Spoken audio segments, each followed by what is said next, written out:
শুভেচ্ছা। আমন্ত্রণ চ্যানেল 24 এর সাপ্তাহিক আয়োজন ইস্পাহানি মির্জাপুর চা নিবেদিত মুক্ত কণ্ঠে, সাথে রয়েছি আমি মোহাম্মদ ইমতিয়াজ।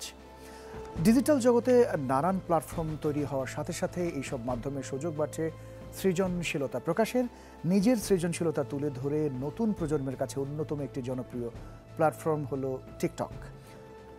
এবং সম্প্রতি উদ্যোক্তারাও তাদের ব্যবসা পাশাপাশি কাজগুলো ডিজিটাল মাধ্যমে তুলে ধরে বেছে নিচ্ছে টিকটককে। কিভাবে ফাংশন করে টিকটক, কেনই বা টিকটক এতটা কম সময়ের মধ্যে এতটা জনপ্রিয় হলো গোটা বাংলাদেশ সহ আশেপাশের দেশগুলোতে, এই বিষয়টি নিয়ে আমরা আলাপ আলোচনা করতে চাই। সোশ্যাল মিডিয়া নিয়েও আমরা আলোচনা করব, তাই আজকের বিষয় নির্ধারণ করেছে সোশ্যাল মিডিয়া, টিকটক এবং বাংলাদেশ। সেই বিষয়টি নিয়ে আলোচনা করার জন্য স্টুডিওতে সম্মানিত অতিথি হিসেবে আমার সাথে উপস্থিত রয়েছেন। শুরুতেই তাদের সাথে পরিচয় করিয়ে দিতে চাই।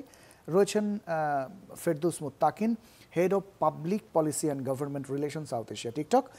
রয়েছেন ইন্টারক্লাউড লিমিটেডের সিইও জনাব মোহাম্মদ হাসিবুর রশিদ। আপনাদের দুজনকে অনেক ধন্যবাদ, আপনারা কষ্ট করে দিয়েছেন। ফেরদৌস মুত্তাকিন, আপনাকে দিয়ে শুরু করি। সোশ্যাল মিডিয়া বলছিলাম, এবং আপনি যেহেতু টিকটকের রিপ্রেজেন্ট করছেন এই সাউথ এশিয়া রিজিয়নটায়, বাংলাদেশ সহ বিশ্বের অন্যান্য দেশগুলোতে টিকটকের শুরুর গল্পটা একটু যদি বলেন আমাদের। থ্যাংক ইউ সো মাচ আমাকে এখানে আমন্ত্রণ জানানোর জন্য। It's a great privilege two represent TikTok and talk about our stories. আপনি জানেন যে টিকটক একটা বৈষয়িক সামাজিক যোগাযোগ মাধ্যম, যেটার মূল ফোকাস এন্টারটেনমেন্ট এবং শর্ট ফর্ম ভিডিও। আমরা কিন্তু খুব অল্প সময়ের মধ্যেই একটা বড়সড় জায়গাতে চলে এসেছি। আমরা 2018 সালের দিকে যখন আমাদের প্রোগ্রেসটা শুরু হয়, যাত্রা শুরু হয়, তারপর থেকে মাত্র 6 বছর গিয়েছে, 7 বছর অপারেট করছি আমরা যদিও স্বল্প পরিসরে শুরু করি, বাট একটা কোভিডের মধ্যে আলটিমেটলি টিকটকের যে ওভারঅল গ্রোথটা, এই গ্রোথটা অনেকখানি বেড়ে গেছে। বৈষয়িক প্ল্যাটফর্ম হিসেবে টিকটক শুধুমাত্র এন্টারটেনমেন্ট নিয়েই কাজ করছে না। এই প্ল্যাটফর্ম সঙ্গে সঙ্গে মানুষের ক্রিয়েটিভিটিকে ইন্সপায়ার করা, মানুষকে এই প্ল্যাটফর্মের মাধ্যমে এডুকেশন, লাইফ অ্যাক্টিভিটিস এসবের সঙ্গেও সংযুক্ত করছে, যার ফলে এটার ব্যবহারিক বিষয়টা সাবস্টেন্সিয়ালি বেড়ে গেছে। যার ফলে আমরা দেখছি যে গত 6 বছর 7 বছরে আমরা ছোট্ট একটা প্ল্যাটফর্ম থেকে 1 বিলিয়ন ইউজারের প্ল্যাটফর্মে পরিণত হয়েছে। এটাই একদম সারসংক্ষেপ হচ্ছে, খুবই অল্প সময়ের মধ্যে আমরা একটা বড়সড় জায়গাতে চলে আসতে পেরেছি। আপনি বলছিলেন যে এন্টারটেইনমেন্টের পাশাপাশি ক্রিয়েটিভিটির কাজগুলো করছে এবং এডুকেশন নিয়েও কাজ করছে, এইগুলোর একটু ধরনটা যদি একটু বলতেন, কিভাবে কাজ করছে? দেখুন, ইনক্লুসিভ প্ল্যাটফর্ম হওয়ার ফলে আমাদের দায়িত্বের মধ্যে পড়ে যে আমরা একটা প্ল্যাটফর্মটাকে কিভাবে সবার জন্য গ্রহণযোগ্য, সবার কাছে ব্যবহার উপযোগী করতে পারি। যখন আমরা সবার জন্য গ্রহণযোগ্য, সবার জন্য ব্যবহার উপযোগী কথা চিন্তা করি, তখন আমাদেরকে সব দিকটাই দেখতে হয়। যদিও আমরা প্রাইমারিলি একটা এন্টারটেনমেন্ট প্ল্যাটফর্ম, বাট এই প্ল্যাটফর্মের মাধ্যমে এখন মানুষজন যোগাযোগ করছেন, তারা বিভিন্ন বিষয় শিখছেন, তারা শেখাচ্ছেন, তারা তাদের প্রোডাক্ট এবং সার্ভিস প্রমোট করছেন, ট্যুরিজম প্রমোট করছেন। এমন কোনো টপিক নেই যেটা মানুষের ব্যবহার উপযোগী, ব্যবহারযোগ্য, যেটা টিকটকে আপনি খুঁজে পাবেন। We call it like platform for everyone and anywhere. So একটা ছোট্ট উদাহরণ দিই আমি। বই পড়া আমাদের একটা খুবই বড় উদ্যোগ, এটাকে আমরা বলি বুকটক। অর্থাৎ আমরা কিভাবে আমাদের নতুন জেনারেশনকে বই পড়তে উদ্বুদ্ধ করতে পারি, এটা একটা ব্যাপকতা লাভ করেছে। আমরা এটা শুরু করেছিলাম ইউএসএতে, পরবর্তীতে সারা পৃথিবীব্যাপী চলে গেছে। এই বছরে সাউথ এশিয়াতে আমরা 3টা বই পড়া, লিটারেচার এসবের সঙ্গে সংযুক্ত হয়েছি। আমরা 21শে বই মেলাতে আছি, আমরা নেপালে আছি, আমরা শ্রীলঙ্কাতে একটা লিড ফেস্টে পার্টিসিপেট করছি। It's just an example. Tourism কথা যদি চিন্তা করেন, দেখবেন যে টিকটকের অসংখ্য ক্রিয়েটর আছে যারা তাদের দেশ, তাদের বৈচিত্র্যতা এগুলোকে প্রমোট করছে আমাদের প্ল্যাটফর্মের মাধ্যমে। আবার আমি যদি অন্য দিকটা চিন্তা করি, এটার কমার্শিয়াল অ্যাভেলেবিলিটি, অর্থাৎ কোনো একটা প্রোডাক্ট প্রমোশনের জন্য, সার্ভিস প্রমোশনের জন্য, it has become a go to platform globally. বাংলাদেশেও এটা ইউজ হচ্ছে। আমরাও সম্প্রতি বিভিন্ন ব্র্যান্ডকে অ্যাক্সেস দিচ্ছি, তারা তাদের সেবা এবং তাদের প্রোডাক্টগুলোকে আমাদের প্ল্যাটফর্মের মাধ্যমে অ্যাডভার্টাইজমেন্ট করতে পারছেন।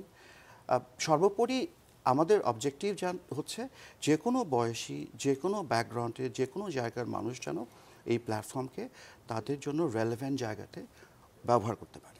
কিন্তু আমরা যদি আমাদের এই সাবকন্টিনেন্টে যদি দেখি, বিশেষ করে বাংলাদেশের জায়গাটাও যদি দেখি, যে আমরা খুব সম্ভবত কলেজ পড়ুয়া বা ফার্স্ট ইয়ারে পড়ছে বিশ্ববিদ্যালয়ে, এই শ্রেণীর ছেলেমেয়েরাই বেশি টিকটকটা ব্যবহার করেন।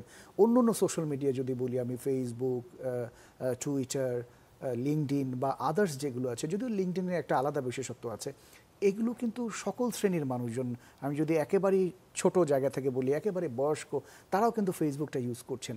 তো এই জায়গাটায় আপনাদের কোনো চিন্তাভাবনা রয়েছে কিনা? না, দেখুন, এটা এক একটা দেশের ক্ষেত্রে এটা এক একভাবে অপারেট করে। বাংলাদেশের ক্ষেত্রে আমাদের ইয়াংস্টাররা হচ্ছেন আর্লি অ্যাডাপ্টার। সো যার ফলে আমাদের যে আর্লি অ্যাডাপ্টারদের যে জেনারেশনটা, এরাই এখানে প্রথম অবস্থাতে এসছেন। বাট এখন কিন্তু অনেকখানি বদলে গেছে। এখন আমাদের ইউজার বেজের একটা বড় অংশ যারা 24 বছরের উপরেও। সো এমন নয় যে এটা শুধুমাত্র ওই গ্রুপটা ইউজ করছে, বাট এটা একদমই ঠিক কথা যে এটার আর্লি অ্যাডাপ্টার হচ্ছে বাংলাদেশের ক্ষেত্রে ইয়াংস্টাররাই বেশি। তবে এমন একটু আগে যেমনটা বলছিলাম, এখন এটা সবাই ইউজ করছে সার্বজনীনভাবে। আমাদের দেশের অনেক বয়োজ্যেষ্ঠ মানুষ আছেন যারা আলটিমেটলি এই প্ল্যাটফর্মটি ইউজ করছেন for various different reasons and purposes. But of course প্রত্যেকটা দেশেই বিভিন্ন প্ল্যাটফর্ম বিভিন্নভাবে অ্যাডাপ্ট হয়। সো বাংলাদেশের ক্ষেত্রে এটাই বাস্তবতা যে আমাদের ইয়াংস্টাররা আর্লি অ্যাডাপ্টার এবং তাদের সংখ্যায় তুলনামূলকভাবে বেশি। সবাইকে আমরা নিয়ে আসার জন্য কি করছি এটা বলতে পারি। যেমন আমি একটু আপনাকে বুকটকের কথা বললাম, যেখানে বই পড়ার ব্যাপারটা উদ্বুদ্ধ করা, অভ্যাসটা। আমরা আমাদের জাতিগতভাবে আমাদের যে বিভিন্ন রকম সেলিব্রেশন আছে, সেই সেলিব্রেশনটাকে কিভাবে আমরা অগ্রজ এবং অনুজ এই দুটো গ্রুপটাকে একসাথে সংযুক্ত করতে পারি। এটার জন্য প্রত্যেক বছর আমাদের যে বিশেষ দিনগুলো আছে সেগুলোকে আমরা সেলিব্রেট করি আমাদের প্ল্যাটফর্মের মাধ্যমে। বাংলাদেশে যেমন শর্ট ফিল্ম, আমরা 2 বছর কিন্তু বাংলাদেশের শর্ট ফিল্মের সঙ্গে কাজ করেছি, বাংলাদেশের শর্ট ফিল্মটাকে প্রমোট করার জন্য। সো আমরা চেষ্টা করছি, আমরা সব দিকেই যাচ্ছি এবং সব শ্রেণী পেশা এবং সব বয়সের মানুষকেই আমাদের প্ল্যাটফর্মে সংযুক্ত হওয়ার জন্য তাদের উদ্বুদ্ধ করছি। বাট অফকোর্স প্রত্যেকেরই নিজস্ব জায়গাটা আলাদা, প্রত্যেকের নিজস্ব চয়েসের জায়গাটা আলাদা, তারা যে কোনো প্ল্যাটফর্ম ইউজ করতে পারবেন। বাট আমরা যেটা বলি, ইন্সপায়ার ক্রিয়েটিভিটি অ্যান্ড ব্রিং জয়। আমরা সবাইকে ক্রিয়েটিভিটি ইন্সপায়ার করতে বলি, সবাইকে ক্রিয়েটিভিটি ইন্সপায়ার করতে আমরা সাহায্য করি এবং সাথে সাথে আমরা এটাও এনশিওর করি যে সেই ক্রিয়েটিভিটির জায়গাটা যেন রাইট জায়গাতে যায় এবং সেখান থেকে যেন তারা উপকৃত হন এবং দেশ জাতি সর্বোপরি সবাই এখান থেকে উপকৃত হন। আরেকটা বিষয় হচ্ছে যে সোশ্যাল মিডিয়া যদি বলি, ফেসবুকের কথা বলছিলাম, আমরা ইনস্টাগ্রামের কথা বলি, ইউটিউব বলি, এদের তো একটা বিজনেস মডিউলও রয়েছে। আপনাদের কি এই ধরনের কোনো প্ল্যানিং রয়েছে, বা আপনার যারা ইউজার রয়েছেন অর্থাৎ টিকটক যারা ইউজ করেন, তারা কি এই ধরনের সরাসরি মানে লাভবান হওয়ার কোনো সুযোগ রয়েছে কি? বৈষয়িকভাবে আছে। আমাদের অন্যান্য পৃথিবীর অনেক দেশে আমাদের ক্রিয়েটর মনিটাইজেশন রিলেটেড কিছু প্রোগ্রাম আছে। সাউথ এশিয়াতে এটা এখন আমরা শুরু করতে পারিনি। এইটার জন্য কিছু প্যারামিটার্স আছে, সেই প্যারামিটার্সগুলো যখন আমরা অ্যাচিভ করব তখন হয়তো ওই জায়গাতে আমরা যেতে পারবো। এই মুহূর্তে যেটা হয় যে বাংলাদেশের অনেক প্রতিভাবান ক্রিয়েটর আছেন যারা আমাদের সঙ্গে শুধু কাজ করেন না, ওনারা অনেক রকমের মিডিয়া ইনভেস্টমেন্ট পান। ওরা যেটাকে আমরা বলি ইনফ্লুয়েন্সার মার্কেটিং টাইপের। এরকম অসংখ্য ক্রিয়েটর আছেন যারা আলটিমেটলি বিভিন্ন ব্র্যান্ড এন্ডোর্স করার মাধ্যমে ইনডিরেক্টলি বেনিফিটেড হচ্ছেন। তবে we are taking those small step at a time. ওটা কি থার্ড পার্টির মাধ্যমে? ব্র্যান্ড এন্ডোর্সমেন্টের যে ব্যাপারটা হয়, এটা অনেক ক্ষেত্রে ক্রিয়েটররা নিজেরাও করেন, অনেক ক্ষেত্রে ব্র্যান্ড তাদেরকে অ্যাপ্রোচ করে। মূলত এইটা আমরা সরাসরি এটার সঙ্গে সংযুক্ত হই না, আমরা মূলত ওদেরকে ইনেবল করি যাতে করে ওদের ভিজিবিলিটি বাড়ে, ওদেরকে প্রোফাইলিং করি আমরা, যাতে করে ওরা আসলে কোন টাইপ অফ ক্রিয়েটররা কী কাজ করছেন, কীভাবে নিজেদের ক্রিয়েটিভিটি এক্সপ্রেস করছেন, এগুলো আমরা দেখাতে সাহায্য করি। বাট আমরা আলটিমেটলি এই ইনেবলমেন্টের জায়গাটা কাজ করি, সরাসরি ট্রানজ্যাকশন বা সরাসরি এন্ডোর্সমেন্টকে পাইয়ে দেওয়ার কাজটা আমরা করি না। অনেক ধন্যবাদ ফেরদৌস মুত্তাকিন। আপনার কাছে আবারও আসবো। জনাব হাসিবুর রশিদ, আপনি শুনছিলেন ফেরদৌস মুত্তাকিনের কথা। আপনার কাছে একটু বিশেষভাবে জানতে চাই, সোশ্যাল মিডিয়াগুলো তো বাংলাদেশ টেলিযোগাযোগ নিয়ন্ত্রণ কমিশন অর্থাৎ বিটিআরসির মোটামুটি তদারকিতে থাকে। তো মানে অন্য অন্য সোশ্যাল মিডিয়াগুলো পাশাপাশি টিকটক, এই তারা কি সহযোগিতা বজায় রাখে বা বিটিআরসির সাথে কিভাবে কমিউনিকেশনটা করে? আচ্ছা, ধন্যবাদ আপনাকে, ধন্যবাদ চ্যানেল আইকে আজকে আমাকে ইনভাইট করার জন্য, চ্যানেল 24কে আজকে ইনভাইট করার জন্য, আর শুভেচ্ছা দর্শকদেরকে এই অনুষ্ঠান দেখার জন্য। তো আপনি যেটা বলছেন যে কন্ট্রোল, এখানে কিন্তু ইন্টারনেট কিন্তু কন্ট্রোল করার বিষয় না, আসলে ইটস অ্যান ওপেন টেকনোলজি, এবং ইন্টারনেটে অনেক ধরনের কন্টেন্টই আসে এখানে, এবং সেইটা ধরেন আমাদের যে সোশ্যাল মিডিয়া নিয়ে ডিসকাশন হচ্ছিল যে ফেসবুক, টিকটক বা আদার টুইটার, ইনস্টাগ্রাম, স্ন্যাপচ্যাট, যতগুলো সোশ্যাল মিডিয়া আছে সবগুলো ইন্টারনেটে অ্যাভেলেবল। যে কেউ ডাউনলোড করে নিয়ে রেজিস্ট্রেশন করতে পারে, সে ওখানে পার্টিসিপেট করতে পারে। এখন অনেকগুলো বিষয় রয়েছে এখানে, যে কারণ আমি জানি যে মানে হয়তো ফেরদৌস ভাই আরও ভালো জানবেন আমার কাছ থেকে, যে টিকটক নিয়ে আমেরিকাতে হিউজ একটা ঝামেলা হয়েছে 2024-এর প্রথম দিকে। টিকটক ব্যান্ড হয়ে যাবে, ইন্ডিয়াতে ব্যান্ড করেছে 2018-এ, বাংলাদেশেও 2020-র অগাস্ট মাসে হাইকোর্টের রুলিং ছিল টিকটক, পাবজি, ফ্রি ফায়ার এগুলোকে ব্যান করার জন্য, কিন্তু বাংলাদেশে ওটা পরে হয় নাই, আমেরিকাতেও বন্ধ হয় নাই। কারণ এটা হচ্ছে ধরেন আমরা যারা কনজিউমার বা যারা এটা ইউজ করছে তারা কি বেনিফিট পাচ্ছে কিনা, এবং তাদের যে জিনিসগুলো দেখা দরকার অ্যাজ গভর্নমেন্ট বা বিটিআরসি বা রেগুলেটর, সেটা হচ্ছে যে প্রাইভেসি পলিসি, তার কোনো ডেটা, যে সে যে ডেটা কন্টেন্ট ক্রিয়েট করছে বা তার যে ডেটা দিচ্ছে, এই ডেটাটা কোনোভাবে লিকেজ হচ্ছে কিনা এটা প্রোটেকশন দিতে হবে অ্যাজ গভর্নমেন্ট। তার যাতে তার হিউম্যান রাইট ভায়োলেশন হচ্ছে কিনা, টিকটকের কমিউনিটি গাইডলাইনটা কেমন, ফেসবুকের আছে, টিকটকের আছে, সবার আছে, এই জিনিসগুলো এনশিওর হচ্ছে কিনা এগুলো অ্যাজ গভর্নমেন্ট বা রেগুলেটরি অথরিটি হিসাবে দেখা দরকার। আমরা যদি অনেক আগে ফিরে যাই, যখন এগুলো কিছুই ছিল না, শুধু টিভি চ্যানেল ছিল, একটা ছিল, তারপর অনেকগুলো আসলো, বাট আমরা যদি মুভির যুগে চলে যাই, যে বাংলাদেশ সেন্সর বোর্ড বলে একটা বোর্ড আছে, হ্যাঁ, ওইখানকে কিন্তু এটা তথ্য মন্ত্রণালয়ের আন্ডারে, ওইখানে কন্টেন্টকে সেন্সর করা হতো, নাম সেন্সর ছিল, যে সমাজ, কারণ এই সব জিনিসগুলো কিন্তু সমাজে যাচ্ছে, সোসাইটিতে যাচ্ছে, সোসাইটির জন্য কোনটা ভালো কোনটা খারাপ এই জিনিসগুলো কিন্তু চেকিং এর জন্য ছিল। এখনো এই প্ল্যাটফর্মগুলোরও একটা করে কমিউনিটি গাইডলাইন আছে, সেই গাইডলাইনগুলো যদি আমাদের জনগণের জন্য বা যারা ইউজার তাদের জন্য কোনো, যেমন মানে এরা তো এক্সপোজ হচ্ছে সব জায়গায়, ভায়োলেন্ট কোনো ভিডিও আসছে কিনা সেটাকে সরানো যায় কিনা, বা কারো ফ্রিডম অফ এক্সপ্রেশন ভায়োলেশন হচ্ছে কিনা, এই ধরনের জিনিসগুলো রেগুলেটরি সাইড থেকে দেখা খুব জরুরি। আসলে আমি একটু কারেকশন করতে চাই, সেটা হচ্ছে যে আমরা কিন্তু বাংলাদেশের আইন এবং আদালতের প্রতি রেসপেক্টফুল। আমরা হাইকোর্ট থেকে টিকটকের বন্ধ হওয়ার জন্য কোনো রকমের নির্দেশনা ছিল না। আমি জাস্ট একটু কারেক্ট করার জন্য, কারণ যাতে করে অডিয়েন্সরা একটা রং ইনফরমেশন যেন না পেয়ে যায়। ইউএস এর কথা বলছিল এবং ইন্ডিয়ার কথা বলছিলেন না, বাংলাদেশের হাইকোর্টের কথা বলেছিলেন, তো এই জন্য কারেক্ট করলাম। আরও দুটো ছিল, পাবজি অ্যান্ড ইয়ে সহ। হ্যাঁ, ওদের ক্ষেত্রে আমি ঠিক বলতে পারবো না কি টাইপ অফ ইনিশিয়েটিভ গভর্নমেন্ট থেকে নেওয়া হয়েছে, বাট আমরা খুবই রেসপেক্টফুল বাংলাদেশের আইনের প্রতি। আমরা সর্বোপরি বাংলাদেশ গভর্নমেন্টের সাথে সরাসরি কাজ করি, সেটা রেগুলেটরি মেকানিজমের মধ্যে, সেটা টেলিকম রেগুলেটরি অথরিটি বা বিটিআরসির ক্ষেত্রে হোক, অথবা গভর্নমেন্টের অন্যান্য মিনিস্ট্রির ক্ষেত্রে হোক, ল এনফোর্সমেন্ট এজেন্সির ক্ষেত্রে হোক, সবগুলো ক্ষেত্রে আমরা খুব কোলাবোরেটিভলি গভর্নমেন্টের সাথে কাজ করি। হাসিবুর রশিদ অবশ্য একদিক থেকে সোশ্যাল মিডিয়াতে একটা ভাইরাল হয়েছিল যে টিকটক বন্ধ হয়ে যাচ্ছে, বিভিন্ন মাধ্যমগুলোতে আমরা জেনেছি। ঠিক আছে, আপনি কাজ করেছেন এবং 2022-তে 2023-তে কতগুলো ভিডিও নামিয়েছেন, সে তথ্যগুলো তো আমরা সবসময় দেখেছি। আপনারা ডেফিনেটলি কাজ করেছেন, প্রত্যেক কোয়ার্টারে আমরা প্রায় 3.6 মিলিয়ন ভিডিও নামিয়েছেন 2022-তে। ওটা তো অনেক পুরাতন কথা হলো, পুরাতন কথা। এখনো করছেন। আমরা 11.6 মিলিয়ন কন্টেন্ট প্রোঅ্যাক্টিভলি রিমুভ করেছি বাংলাদেশ থেকে, শুধু বাংলাদেশ। সেক্ষেত্রে আপনার অভিজ্ঞতাটা একটু জানতে চাই, পাশাপাশি যে এই যে সহযোগিতার কথা বলছিলেন, সহযোগিতার মাধ্যমে ব্যবহারকারীরা সুরক্ষাটা কিভাবে নির্ধারণ করবেন, তারা কিভাবে সুরক্ষিত থাকবেন? বিশেষ করে প্রথমত যেটা হচ্ছে ধরেন বাংলাদেশে যারা ব্যবহারকারী তাদের তো এক ধরনের লিটারেসি থাকতে হবে, ডিজিটাল লিটারেসি, কারণ সে কিন্তু নিজে উইলিংলি তার ইনফরমেশনগুলো দিচ্ছে, তার কন্টেন্ট ক্রিয়েট করছে, কন্টেন্ট শেয়ার করছে, সেটা যে সোশ্যাল মিডিয়াতেই হোক না কেন, সে ক্রিয়েট করছে, শেয়ার করছে, অথবা অন্য কোনো কন্টেন্ট শেয়ার করছে। সুতরাং একটু অ্যাওয়ারনেস, একটু লিটারেসি, ডিজিটাল লিটারেসি থাকা দরকার এখানে, যে কোন ধরনের কন্টেন্ট সে শেয়ার করতে পারবে, কোন ধরনের পারবে না, কোনটা সোসাইটিতে খুব ভালো ইম্প্যাক্ট করতে পারে, কোনটা নেগেটিভ ইম্প্যাক্ট করতে পারে, এই জিনিসগুলোর একটু অ্যাওয়ারনেস থাকা দরকার বোধহয়।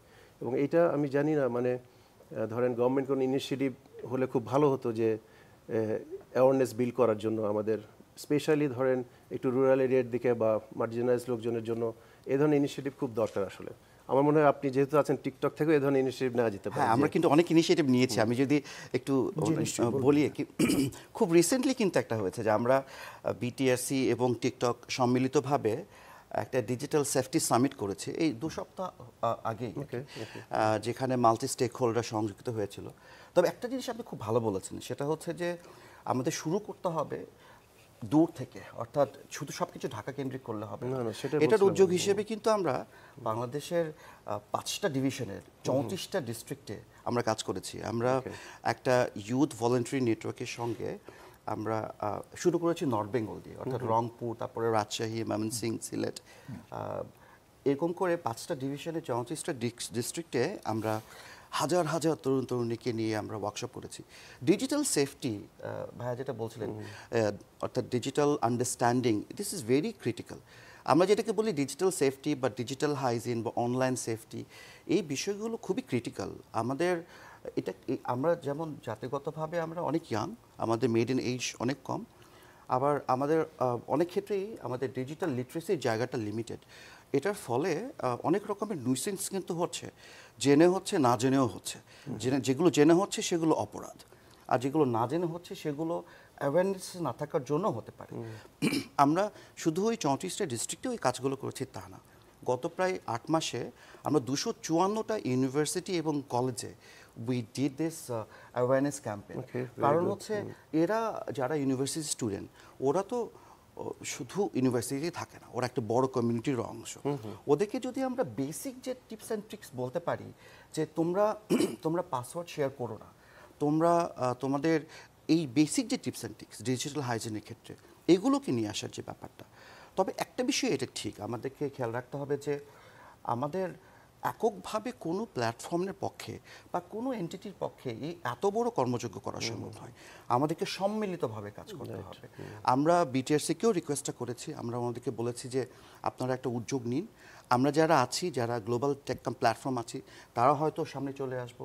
আমাদের বাংলাদেশে যে সমস্ত স্টেক হোল্ডার আছেন, আইএসপিস বা লাইসেন্সি আছেন, বিটিআরসির মোবাইল অপারেটর্স, তারা যদি সংযুক্ত হয় তাহলে আমরা লার্জেস্ট স্কেলে একটা ম্যাস অ্যাওয়ারনেস। আপনারা যে সামিটটা করলেন, যেটা 34টা জেলা এবং 5টা বিভাগ নিয়ে 34টা জেলায় করেছেন, সেই সামিটগুলোতে স্পেসিফিকলি আসলে কি কি বিষয় নিয়ে আলাপ করেছেন? আচ্ছা, 34টা ডিস্ট্রিক্টে যে আমরা যে ওয়ার্কশপগুলো করছি, সামিটটা হয়েছে ঢাকাতে, ইট ওয়াজ এ ডিফারেন্ট ওয়ার্কশপগুলো জেলা, সেই জায়গাতে আমরা মূলত ইন্টারঅ্যাক্টিভ ওয়েতে কিভাবে what are the basic things that you should maintain in digital hygiene, যে এগুলোর কিছু বেসিক কিছু বিষয় যেগুলো প্র্যাকটিক্যালি তাদের সঙ্গে সংযুক্ত হওয়া, তাদের ফিডব্যাকগুলো নেওয়া, যে তোমরা কোন কোন জায়গাতে ইউজুয়ালি আর সাফার্ড।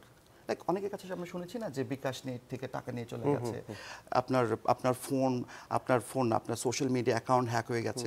মোস্ট কেসেসে এগুলো কিন্তু হয় সচেতনতার অভাবে। সো এই বিষয়গুলো, যে বেসিক যে বিষয়গুলো, এই ফান্ডামেন্টাল বিষয়গুলো মূলত আমরা এটা দিয়ে শুরু করেছি। But we have to take one step at a time. আমরা এটা দিয়ে শুরু করেছি, আস্তে আস্তে আমরা অন্য দিকটাতেও যাব। কন্টেন্টের দিকেও যেতে হবে আপনাদের কাছে, কি ধরনের কন্টেন্ট ভালো হবে, কি ধরনের কন্টেন্ট খারাপ সোসাইটির জন্য। কমিউনিটি গাইডলাইনের বিষয়টা যদি একটু আসি, কমিউনিটি গাইডলাইনে প্রয়োগ করার সময় আপনারা স্থানীয় যারা আছেন, আইন, সংস্কৃতি বা সামাজিক যে মূল্যবোধগুলো, সেইগুলো আপনারা কিভাবে মেনটেন করেন? খুবই ভালো একটা প্রশ্ন করেছেন। আপনি একটু বলবেন, তারপর আপনার কাছে জানতে চাই। ভাই যদি বলতে চান, you can start. You can start because you are from the industry. So community, আমাদের যে কমিউনিটি গাইডলাইন, এটা মূলত একটা গ্লোবাল ফ্রেমওয়ার্ক। হ্যাঁ, এই গ্লোবাল ফ্রেমওয়ার্কটা মূল অবজেক্টিভ হচ্ছে how we ensure freedom of expression আর আপহোল্ড ইট। হ্যাঁ, কিন্তু বাই মেনটেনিং সাম ডনস, মানে কিছু কিছু বিষয় আছে যেগুলো absolutely we do not allow. যেমন ধরুন কিছু খুবই সংবেদনশীল বিষয় আছে, সেটা হতে পারে obscenity, nudity, child exploitation, terrorism, drugs abuse, human trafficking. এই বিষয়গুলো অ্যাবসলিউটলি না। এটাকে এনশিওর করার জন্য আমরা স্পেসিফিক যে ফ্রেমওয়ার্কটা করি, সেটাই মূলত আমাদের কমিউনিটি গাইডলাইন। কিন্তু যেহেতু আমাদেরকে কাজ করতে হয় সারা বিশ্বব্যাপী, আমরা 150টা দেশে অপারেট করছি, সো আমাদেরকে আমাদের কমিউনিটি গাইডলাইনগুলোর একটা রিজিওনাল বা লোকাল একটা রূপরেখা দিতে হয়, যেটা আমরা করি আমাদের সেই দেশ থেকেই জনবলের সঙ্গে সম্পৃক্তভাবে। যেমন বাংলাদেশের অনেক ছেলে মেয়ে আছে যারা আমাদের সাথে কাজ করে, এবং আমাদের যারা এই কমিউনিটি গাইডলাইনের ইমপ্লিমেন্টেশন, মডারেশন, পলিসি ডেভেলপমেন্টের সঙ্গে কিন্তু আমাদের অনেক বাংলাদেশি ছেলে মেয়ে প্রফেশনালস যুক্ত, সঙ্গে সঙ্গে বাংলাদেশের অনেক এক্সপার্টরাও যুক্ত, যেটাকে আমরা বলি সেফটি অ্যাডভাইজারি কাউন্সিল। এই কাউন্সিলটা সাউথ এশিয়াতে যারা আছেন তাদের মধ্যে একজন বাংলাদেশ থেকেও আছেন। এটা একটা ইনক্লুসিভ একটা way of localising the community guideline, যেটাকে আমরা বলছি। On top of that, local লকে আমরা কীভাবে এটার সঙ্গে সংযুক্ত করছি।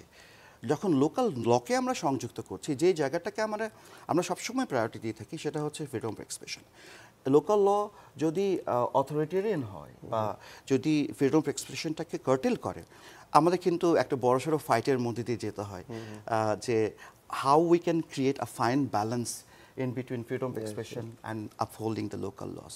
But আমাদের একটা very robust, thorough process are available to ensure যে একটা দেশের কন্টেন্ট কিভাবে আসবে, কিভাবে কন্টেন্টগুলোকে মডারেট হবে, এবং সেই ওভারঅল প্রসেসের সঙ্গে আমরা কিভাবে বাংলাদেশের আইনকে, বাংলাদেশের কালচারাল নোয়ান্সগুলোকে ইনক্লুড করব, এগুলো সবগুলো নিয়ে কিন্তু আমরা কাজগুলো করি।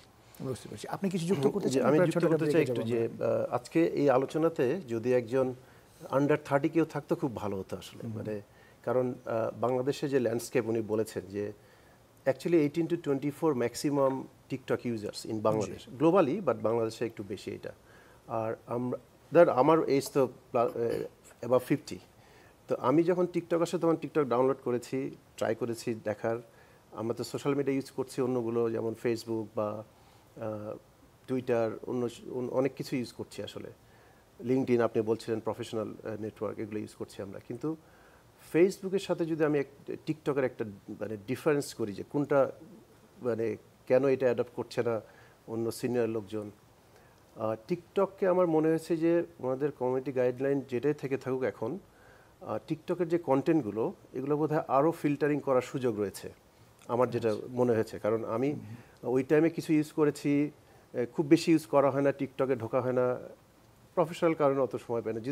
যদিও ধরেন যে কোনো সোশ্যাল মিডিয়ায় অ্যাডিকটিভ, আসলে অনেক অ্যাডিকটিভ, এটা সবসময় ছিল। একসময় ছোটোবেলায় আমরা বই পড়তাম, অ্যাডিকটিভ হয়ে যেতাম, অন্য ধরনের বই পড়লে আরও এন্টারটেনিং বই বেশি পড়তে চাইতাম আমরা।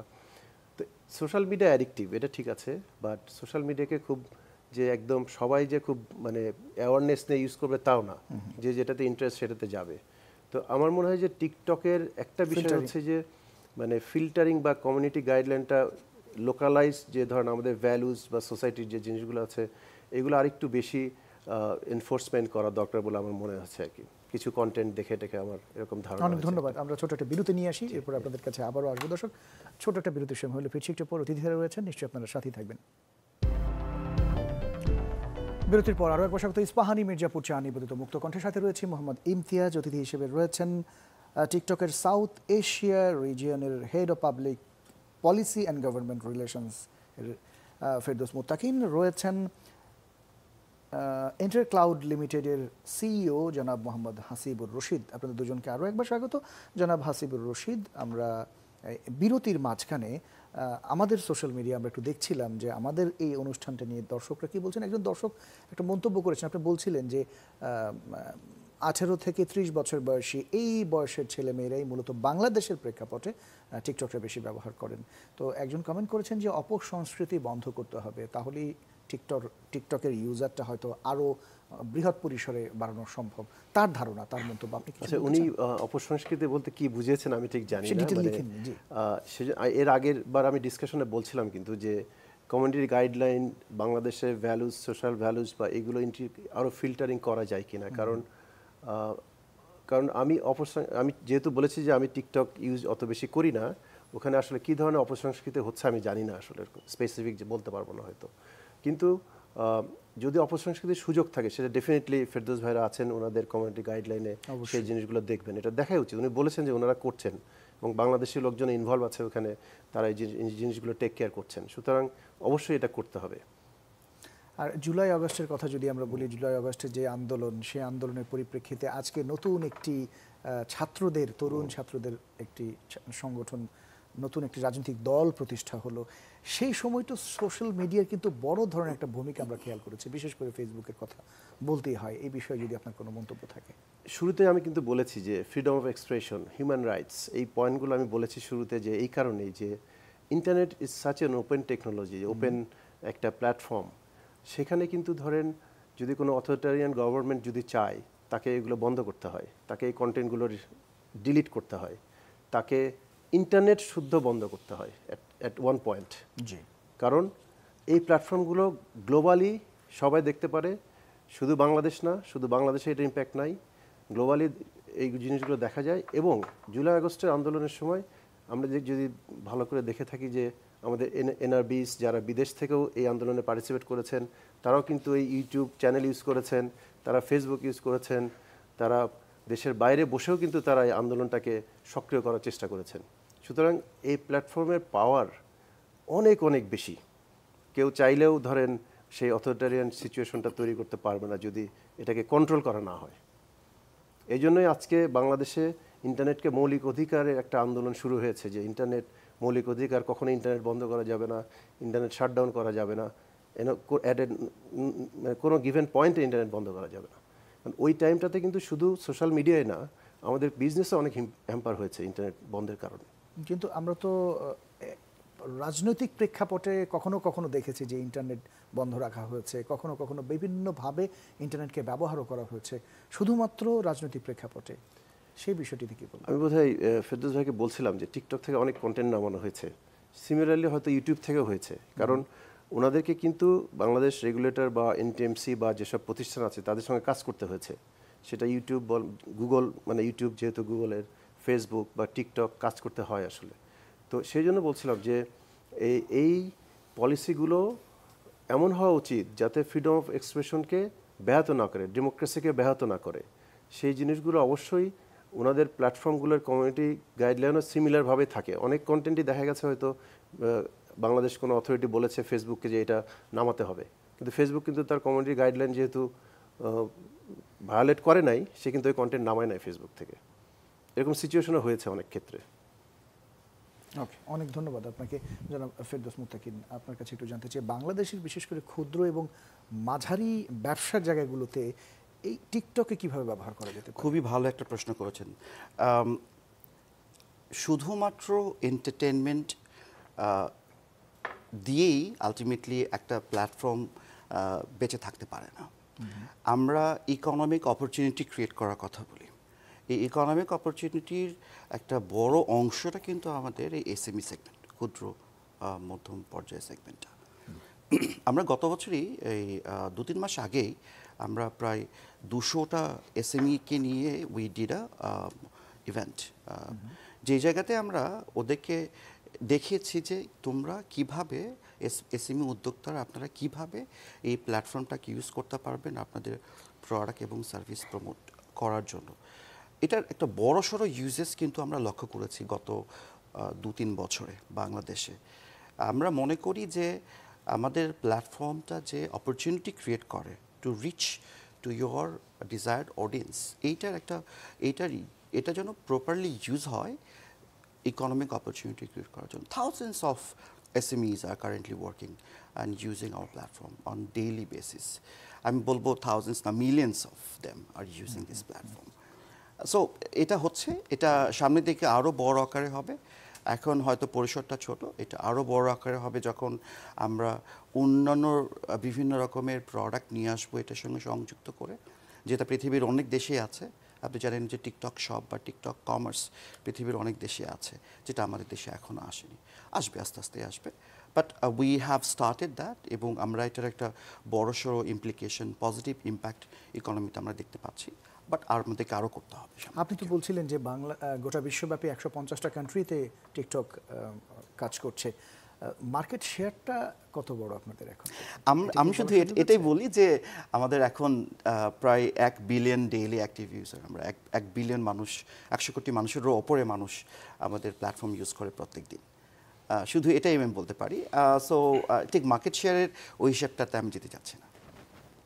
আমি একটু অ্যাড করি ওনার সঙ্গে, যেহেতু বলছিলেন যে কারণ বাংলাদেশে এই মুহূর্তে আমি একটা ডেটা দেখেছি যে 5 কোটি প্লাস ফেসবুক ইউজার আছে। টিকটক ইউজার কিন্তু ক্লোজ টু 4 কোটি, মানে 38 মিলিয়ন 2024-এর ফার্স্ট কোয়ার্টারের রিপোর্ট এটা দেখেছি। আর ফেসবুক হচ্ছে 53 পয়েন্ট সামথিং এরকম, মানে 5 কোটি কিছু বেশি। তো এই যে গ্রাহক আছে যারা ইউজ করছে এখন, তো তাদেরকে কিন্তু আমরা দেখেছি ফেসবুকের 3 লাখের উপরে কমার্স রয়েছে। আপনি যেটা এসএমই বা মাইক্রো বিজনেস, এমএসএমই যারা বিজনেস করছে তারা কিন্তু এই প্ল্যাটফর্মগুলো ইউজ করছে। এবং টিকটক যখন ইউএসএতে বন্ধের একটা উঠেছিল যে ইউএসএ কোম্পানিকে কিনতে হবে, কংগ্রেসে অনেক ডিবেট হলো এটা নিয়ে, তখন কিন্তু ইউএসএর সিটিজেন্সরা এগেনস্টে চলে গিয়েছিল, বিকজ তাদের বিজনেসগুলো টিকটকের উপর ডিপেন্ডেন্স ছিল হেভিলি, স্মল বিজনেসগুলো, এসএমই বিজনেসগুলো। তো সুতরাং আমি আশা করব যে টিকটক শুধু এন্টারটেইনমেন্ট বা কন্টেন্ট ক্রিয়েশন প্ল্যাটফর্ম থাকবে না, বাংলাদেশেও ফেসবুকের একটা কম্পিটিশন হবে, বিকজ ফেসবুক প্রাইস কিন্তু দিন দিন বাড়ছে। ডিজিটাল মার্কেটিং যারা করছে ফেসবুকের প্রাইস বাড়ছে, এখানে কম্পিটিশন দরকার আছে আমরা মনে করি আর কি। যেহেতু ইউজার 4 কোটি কাছাকাছি আছে এখন, ক্লোজ টু ফেসবুক, কিন্তু যেহেতু আমি শুরুতে বলেছি যে ইউজাররা একটু অল্প বয়স্ক, যারা হয়তো বাইং ডিসিশন মেক করে না ওরকমভাবে, হয়তো সেই কারণে এখনও ফেসবুক কমার্স যেরকম গ্রো করেছে টিকটক কমার্স বাংলাদেশ ওরকমভাবে গ্রো করে নাই। উনি বলতে পারবেন নাকি? দেখুন, আমরা খুবই নতুন, আমি যদি এভাবে বলি, আমরা অন্যান্য প্ল্যাটফর্মগুলো যারা 18-20 বছর ধরে অপারেট করছে, আমরা সেই হিসেবে একদমই নতুন। সো নতুন প্ল্যাটফর্ম হিসেবে আমরা যথেষ্ট প্রগ্রেস করছি। আমরা চেষ্টা করছি যাতে করে এই ব্যালেন্সটা মেনটেন করতে, যে আমাদের প্ল্যাটফর্মটা যেন সবার আগে হয় সেফ, ইউজারের জন্য সেফ হয়, এটা আমাদের প্রথম প্রায়োরিটি। এবং এরপরে এটাকে এই সেফটি এনশিওর করে আমরা কিভাবে এই প্ল্যাটফর্মের গ্রহণযোগ্যতা, উপযোগিতা এবং এটার অপরচুনিটি ক্রিয়েশনে যেন পরিণত হয়, সেইটাতে নিয়ে আমরা কাজ করছি। আমরা আশা করছি যে আমাদের যে প্রগ্রেস, তাতে করে ওই দিকটাতে আমরা আস্তে আস্তেই যাব, বাট আমাদেরকে ওই সময়টা আমাদের ওটা লাগবে, ওটা করতে আমাদের সময়টা লাগবে। তো আরেকটি বিষয় একটু জানতে চাই, অপতথ্য রোধে টিকটকের যেই এখন ফ্যাক্ট চেকিংয়ের যেই মডিউলটা রয়েছে, সেটা কতখানি আপনি সন্তুষ্ট?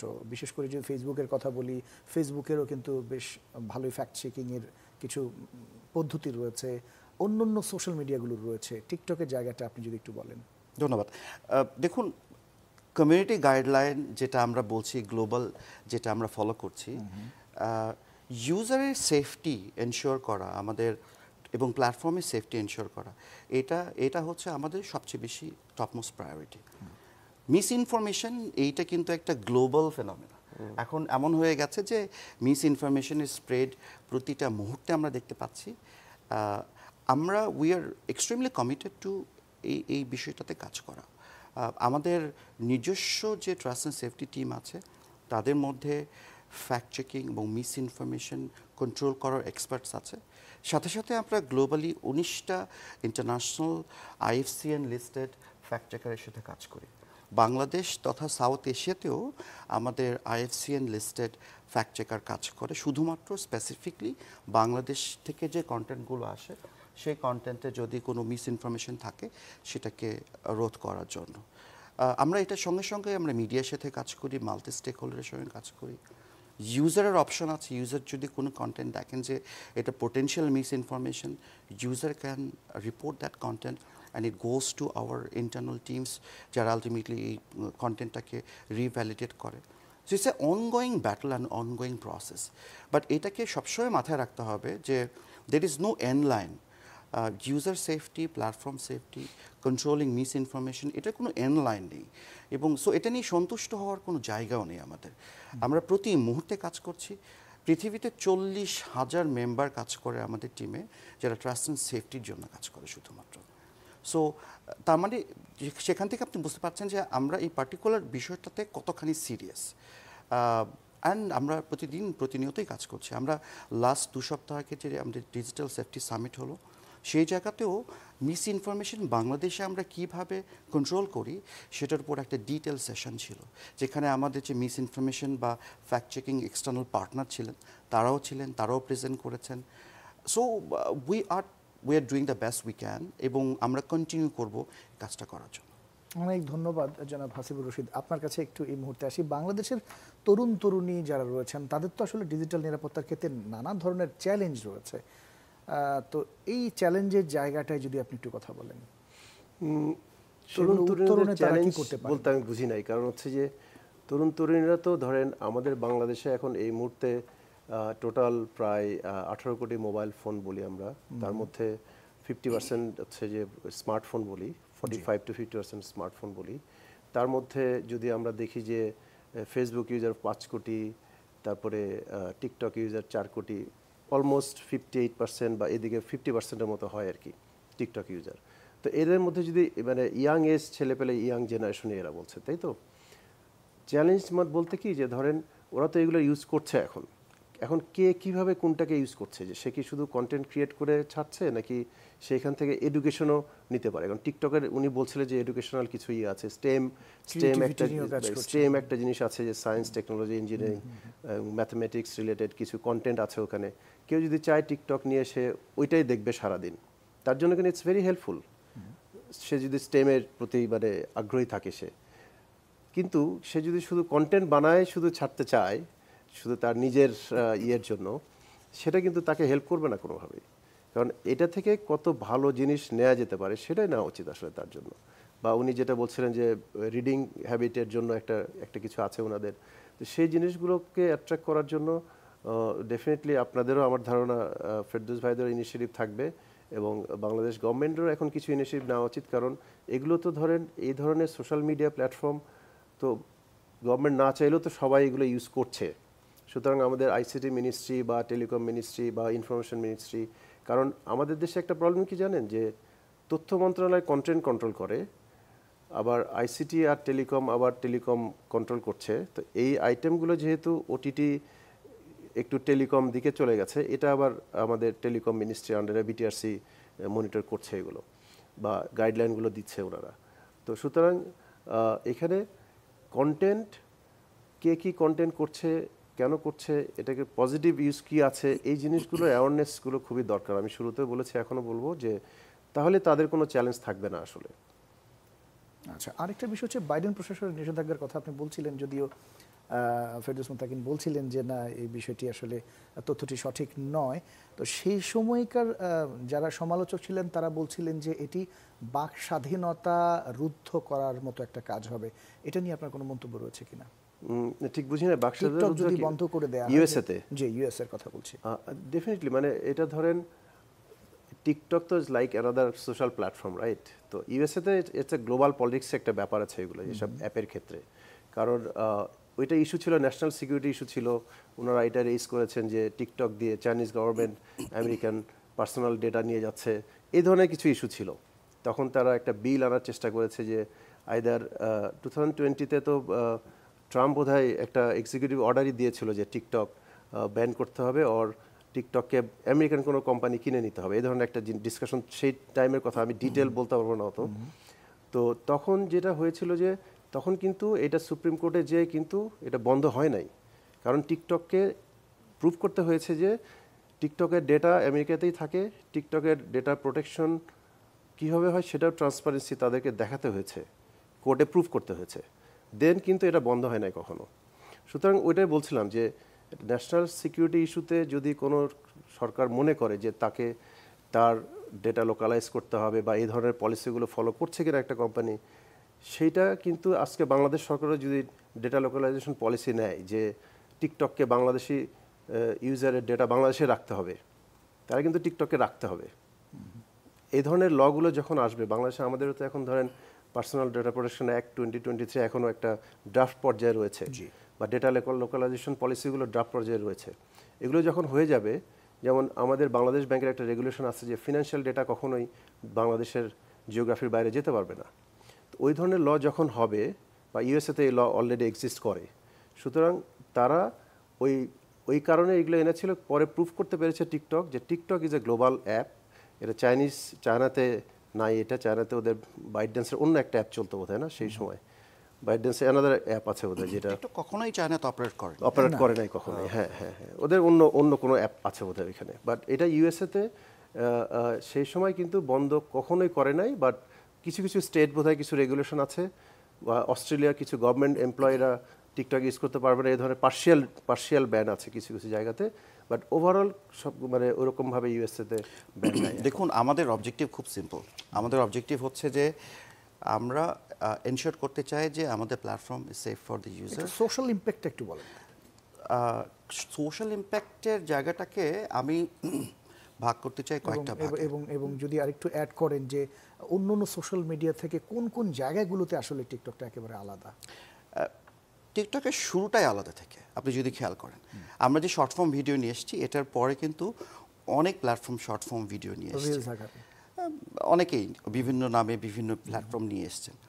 সো আমরা কখনো এই চেষ্টা করি না এরকম করে যে অন্য কারো কোনো কিছুকে ফলো করা। We wanted to create our own uniqueness, inspire creativity and bring joy, এটা কিন্তু আমাদের ট্যাগলাইন। সো ক্রিয়েটিভিটি অ্যাসপেক্টস নিয়ে আমরা মূলত ওটার মধ্যেই থাকতে চাই। সো এটা যখন আমরা এইটা নিয়ে যখন কাজ করি, তখন যেমনটা আমি একটু আগে বলছিলাম যে আমাদেরকে 360 সব কিছুই অ্যাকোমোডেট করে ইনক্যাপসুলেট করে আলটিমেটলি কাজগুলো করতে হয়। সো আমরা যখন সোশ্যাল ইম্প্যাক্টের জন্য চিন্তা করি, তখন যেমন আমাদের আছে যে আমরা সোসাইটিতে কি, what is that we are contributing to the society, আমরা কোন রিজনাল, গ্লোবাল এবং ন্যাশনাল টপিক নিয়ে, আমরা কোন গ্লোবাল, সোশ্যাল এবং ন্যাশনাল ইস্যুগুলো নিয়ে আমরা কাজ করতে পারি। যেমন একটা কথা বলি যে আমরা ক্লাইমেট অ্যাকশন নিয়ে কাজ করি গ্লোবালি, আমরা বাংলাদেশেও কাজ করছি। আমরা এর আগে একটা এন্টিটির সঙ্গে কাজ করেছি 7টা ডিভিশনে। আমরা রিসেন্টলি ব্র্যাকের সঙ্গে একটা multi year project sign up করেছি। আমরা এডুকেশন নিয়ে কাজ করছি, যেমন আমরা 10 মিনিট স্কুল নামে যে একটা বাংলাদেশি প্রতিষ্ঠান আছে, খুব ব্যাপক জনপ্রিয়, রাইট, ওদের সঙ্গে আমরা কাজ করছিলাম 1.5-2 বছর ধরে। আমরা 13,000 স্টুডেন্টকে, মার্জিনাল স্টুডেন্টকে আমরা স্কলারশিপ দিয়েছি গত 1.5 বছরে। এটা পাশাপাশি আমরা একটু আগে বলছিলাম যে 34টা ডিস্ট্রিক্টে 254টা ইউনিভার্সিটিতে, কলেজে আমরা ডিজিটাল হাইজিন, ডিজিটাল এই যে সেফটি নিয়ে কাজ করছিলাম। This A part of the social commitment that we have.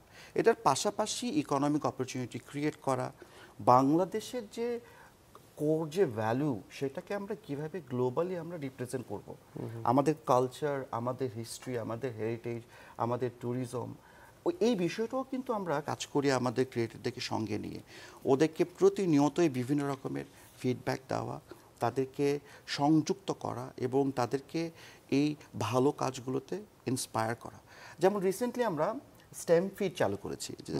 ভাই বলছিলেন যে সায়েন্স টেকনোলজি এটা নিয়ে আমরা একটা সেপারেট একটা ফিড নিয়ে এসেছি, স্টেম ফিড নামে, যেটা বাংলাদেশেও আমরা চালু করেছি 2-3 সপ্তাহ আগে। সো নাও বাংলাদেশি স্টুডেন্টরা পার্টিকুলার ওই ফিডে ক্লিক করে সারা পৃথিবীর হাজার হাজার লক্ষ লক্ষ সায়েন্স, টেকনোলজি, ইঞ্জিনিয়ারিং এবং ম্যাথ রিলেটেড যে ভিডিওসগুলো, টিউটোরিয়ালগুলো এগুলো দেখতে পারবে। So they don't have to like search anymore. So এটার দ্বারা কি হবে, আমাদের দেশের শিক্ষকরা, আমাদের দেশের স্টুডেন্টরা, তারাও উজ্জীবিত হবে দেশের জন্য, দেশের কারিকুলাম অনুযায়ী কীভাবে আলটিমেটলি কন্টেন্টগুলো তৈরি করা যায়, ডিস্ট্রিবিউট করা যায়। সো আমাদের অবজেক্টিভ সার্বিকভাবে আমাদের কমিউনিটি নিয়ে কাজ করা, আমাদের যারা ইউজার তাদেরকে নিয়ে কাজ করা এবং এনশিওর করা আমরা একটা পজিটিভ ইম্প্যাক্ট দেশের জন্য, রাষ্ট্রের জন্য এবং সমাজের জন্য নিয়ে আসি। বাংলাদেশের রাজনীতিতে টিকটক কতখানি সহজতর বা প্রভাব বিস্তার করতে পারে, বিশেষ করে অন্য সোশ্যাল মিডিয়াতে আমরা যদি অপতথ্য বলি, মানে আমরা নিউজগুলো, মিসইনফরমেশনগুলো, ডিসইনফরমেশনগুলো যদি বলে থাকি, সেই জায়গাটায় দেখুন, আমরা প্রথমত হচ্ছে যে আমাদের প্ল্যাটফর্মে না পলিটিক্যাল অ্যাডভার্টাইজমেন্ট দেওয়ার কোনো সুযোগ নেই। So we do not want to enter into that particular zone. যেমন অন্য প্ল্যাটফর্মে দেখবেন হয়তো সেই সুযোগটা আছে, আমাদের প্ল্যাটফর্মে পলিটিক্যাল অ্যাডভার্টাইজমেন্ট দেওয়ার সুযোগ নেই, কারণ আমরা খুবই consciously we want to stay away from direct this political periphery. But at the same time যেহেতু এটা একটা platform for everyone, so anyone can come here in the platform and express their opinion. হ্যাঁ, আমরা যেটাকে freedom of expression বলছি। আমরা প্রত্যেকটা দেশেই কাজ করি এবং সেই দেশের সার্বিক যে ব্যবস্থা, সে ব্যবস্থার সঙ্গেই কাজ করি। সে ব্যবস্থার মধ্যে যেমন আমাদের ইউজার আছেন, আমাদের ক্রিয়েটার আছেন, এটার সঙ্গে যেমন সরকার আছে, রাষ্ট্র ব্যবস্থা, আইন কানুন, ল এনফোর্সমেন্ট এজেন্সি, পলিসি, সব কিছু আছে এবং সবাইকে নিয়ে আমাদেরকে কাজ করতে হয়। আমি স্পেসিফিক করে বলবো না যে আমরা এটা করছি বা ওটা করছি না বাংলাদেশের রাজনৈতিক প্রেক্ষাপটে, বাট আমরা যে জিনিসটা বিশ্বাস করি যে অ্যাজ এ গ্লোবাল প্ল্যাটফর্ম আমরা গ্লোবাল মানদণ্ড মেনটেন করে আমরা অপারেট করি সবসময়। যেই জায়গাগুলোতে আমাদেরকে কাজ করতে বাধাগ্রস্ত হতে হয় সেই জায়গাগুলোতে আমরা সরে আসি ওইটা কমপ্লাই না করে। এরকম অসংখ্য উদাহরণ আমাদের ক্ষেত্রেও আছে। বাংলাদেশ প্রেক্ষাপট আমি বলবো না, বাট আমরা সার্বিকভাবে কাজ করি বাংলাদেশের সমস্ত কমিউনিটির সঙ্গে, এটাই শুধু বলতে পারি আমি। জি, অনেক ধন্যবাদ। আপনার কাছে আবার আসবো জনাব হাসিবুর রশিদ, আপনার কাছে একটু আসি। ইউএসের কথাগুলো আপনি বলছিলেন, ইউএসএতে টিকটক নিষিদ্ধের প্রসঙ্গে বাইডেন প্রশাসনের যুক্তি ছিল যে 17 কোটিরও বেশি আমেরিকান ব্যবহার করেন এই জনপ্রিয় অ্যাপটি, যেটিকে গুপ্তচর বৃত্তি এবং রাজনৈতিক কারসাজির হাতিয়ার হিসেবে চীন ব্যবহার করতে পারে এমন একটি বিষয় বলা হচ্ছে। এই অভিযোগের সত্যতার বিষয়ে আপনার কাছে কোনো তথ্য রয়েছে কিনা বা আপনি কিছু বলবেন? না, এটা সত্যতা না। এটা তো ধরেন ওনারা তো সেটা অ্যালিগেশন নিয়ে এসেছিল, কিন্তু এটা তো কোর্টে যে প্রুফ হয় নাই। কারণ টিকটক অথরিটি প্রুফ করতে পেরেছে যে তারা এই ধরনের কোনো কাজ করে না, চাইনিজ গভর্নমেন্টের সাথে কোনো তাদের রিলেশন নাই, তাদের ডেটা ইউএসএতেই থাকে, তাদের সেই ট্রান্সপারেন্টলি এটা শো করতে পেরেছে তখন। জি, যার ফলেই কিন্তু টিকটক বন্ধ হয় না ইউএসএতে। বন্ধ হয়নি। এর আগে ইন্ডিয়ার কথা বলছিলাম আমরা, ইন্ডিয়াতে তো এখনো বন্ধ আছে, ইন্ডিয়াতে আর চালু হয় নাই, কারণ এই জিও পলিটিক্যাল একটা কারণেই হয়তো এটা বন্ধ আছে। মানে এটা যেহেতু টিকটকের original company dance Byte from China, so ByteDance from China, so geopolitical ইস্যুতেও যদি টিকটকের ওনারশিপ যদি চায়না না হয়ে ইউরোপের কোনো কান্ট্রি হইতো, হয়তো এই সিচুয়েশনটা হতো না। তো সেই কারণে ওদেরকে প্রুফ, টিকটকের headquarter is in LA, right? Singapore and LA. So এবং এটার সিইও হচ্ছে সিঙ্গাপুরিয়ান, যিনি আমেরিকাতে যে ইন্টারভিউ দিয়েছিল তখন আমি দেখেছিলাম এটা। তো সুতরাং ওদেরকে প্রুফ করতে হয়েছে they have no relationship with Chinese government. এটা প্রুভ হয়েছে কোর্টে, দেন এটা চালু হয়েছে আসলে। জনাব ফেরদৌস মুত্তাকিন, আপনার কাছে আবার একটু আসি। সেটা হচ্ছে যে দীর্ঘদিন ধরে প্রযুক্তি বিশ্বে এক ধরনের গুঞ্জন রয়েছে যে এলন মাস্ক যুক্তরাষ্ট্রের টিকটক কিনে নিতে পারেন, এরকম করে বলা হচ্ছিল, এবং বলা হচ্ছিল যে ওরাকল বা আরও যারা আছেন তারা, এটার বিষয়ে কিছু বলবেন কি? না, দেখুন, এটা নিয়ে আসলে বলার মনে হয় এখনও উপযুক্ত সময় বা কোনো কিছু আসেনি। আমাদের টিকটকের কর্তৃপক্ষ যারা আছেন তারা এটা নিয়ে কাজ করছেন, এটার সঙ্গে অনেক বিষয় সংযুক্ত। আমাদের যেমনটা ভাই বলছিলেন, আমাদের ইউএসডিএস নামে ডেটা সিকিউরিটি একটা সেপারেট একটা প্ল্যাটফর্ম আছে যেটা প্রজেক্ট টেক্সাস নামে পরিচিত, যেটা আমরা ওরাকলের সাথে করছি প্রায় 4 বছর ধরে। সো আমরা অনেক কিছুই এনশিওর করেছি ইউএসএতে, এবং যেটা নিয়ে আমরা কন্টিনিউলি ইউএস গভর্নমেন্টের সাথেও আমরা কাজ করছি। কথা শোনা যাচ্ছিল, অনেকের কথাই শোনা গেছে, বাট আলটিমেটলি আমরা একটু ওয়েট করি। আশা করি আগামী কয়েক মাসের মধ্যেই অনেক কিছুই জানতে পারা যাবে। ভারতে কি ভাবছেন কি, মানে টিকটক ইস্যু? দেখুন, ভারতের বিষয়টা টিকটক কেন্দ্রিক নয়। ভারতের যে বিষয়টা, এটা মূলত জিওপলিটিক্সের কথা বলছিলেন। হ্যাঁ, ওই জায়গাতে কিন্তু শুধু টিকটক নয়, যেটা ওই পারসেপশনটা, অর্থাৎ পারসিভড চাইনিজ যা ছিল, সেটা প্রায় 100টার মতো অ্যাপ্লিকেশনস, অসংখ্য প্রোডাক্ট, হ্যান্ডসেটস, টেলিকম ইকুইপমেন্টস, এরকম অসংখ্য কিছু একসাথে আলটিমেটলি ইন্ডিয়ান গভর্নমেন্ট ব্লক করে দিয়েছেন। সো এটা শুধুমাত্র টিকটক কেন্দ্রিক নয়, আমি শুধু এতটুকুই বলতে পারি। আচ্ছা, আর একটা ছোট্ট করে যদি বলেন, টিকটকের নীতিমালা লঙ্ঘন করা গত বছরের তৃতীয় প্রান্তিক অর্থাৎ জুলাই থেকে সেপ্টেম্বরে বাংলাদেশ থেকে আপলোড করা 1,16,00,000 ভিডিও মুছে ফেলেছে টিকটক। এটি একটু আগেও এই বিষয় নিয়ে আলাপ হচ্ছিল। তো ভিডিওগুলোর মধ্যে 96%ই 24 ঘন্টার মধ্যে স্বয়ংক্রিয়ভাবে মুছে ফেলা হয়েছে। ভিডিওগুলো কি ধরনের নীতিমালা আসলে লঙ্ঘন করেছিল? দেখুন, আমাদের যে কোর যে প্রিন্সিপাল কমিউনিটি গাইডলাইনের, এই কোর প্রিন্সিপালের কিছু কিছু বিষয় আছে যেটা আমি বলছিলাম, যেগুলো অ্যাবসলিউটলি নো গো। অনেক ইউজার আছেন তারা যে না জেনে না বুঝে অনেক কন্টেন্ট আপলোড করেন, অনেকে আছেন যারা আলটিমেটলি ইন্টেনশনালি কাজগুলো করেন। তো আমাদের অবজেক্টিভ হচ্ছে যে আমাদের প্ল্যাটফর্মটা যেন সেফ থাকে অন্যান্য কনজিউমারের জন্য, অন্যান্য ইউজারের জন্য, অন্যান্য ক্রিয়েটরের জন্য। আমি এটা স্পেসিফিক করে বলতে পারবো না যে তারা কোন কোন নীতিমালা কীভাবে ভঙ্গ করেছেন। আমাদের যে কোয়ার্টারলি ট্রান্সপারেন্সির রিপোর্ট আমরা পাবলিশ করি, এই ট্রান্সপারেন্সি রিপোর্ট ট্রান্সপারেন্সি সেন্টারে গিয়ে আপনি স্পেসিফিক করে জানতে পারবেন, দেখতে পারবেন যে কোন কোন নীতিমালাতে কী পরিমাণ ভিডিও রিমুভ হয়েছে। শুধু এটা আমরা বলতে পারবো যে আমরা কন্টিনিউড বেসিসে ফাইট করে যাচ্ছি, যাতে করে আমাদের প্ল্যাটফর্মটা যেন আমাদের ইউজারের জন্য সেফ এবং একটা ইনক্লুসিভ হয়। গত বছর থার্ড কোয়ার্টারে 11.6 মিলিয়ন কন্টেন্ট আমরা রিমুভ করেছি। তার আগে আমি যদি প্রথম 3 প্রান্তিকের কথা বলি, আমরা প্রায় 30 মিলিয়ন কন্টেন্ট রিমুভ করেছি বাংলাদেশ থেকে। এটা ভালো কি মন্দ এটা আমি বলবো না, আবার আমি এটা বলবো যে আমাদের দিক থেকে প্রয়াস সবসময় আছে যাতে করে আমাদের প্ল্যাটফর্মে আনসেফ কন্টেন্টগুলো, যেগুলো আমাদের কন্টেন্টগুলো যেন আমরা যেন না। অনেক ধন্যবাদ ফেরদৌস মুত্তাকিন এবং জনাব মোহাম্মদ হাসিবুর রশিদ, এবং দর্শক আপনাদেরকেও অনেক অনেক ধন্যবাদ এতক্ষণ আপনারা যারা আমাদের সাথে ছিলেন। আগামী সপ্তাহে নতুন কোনো বিষয় নিয়ে নতুন অতিথি নিয়ে আবারও হাজির হব। সেই পর্যন্ত সবাই ভীষণ ভালো থাকবেন।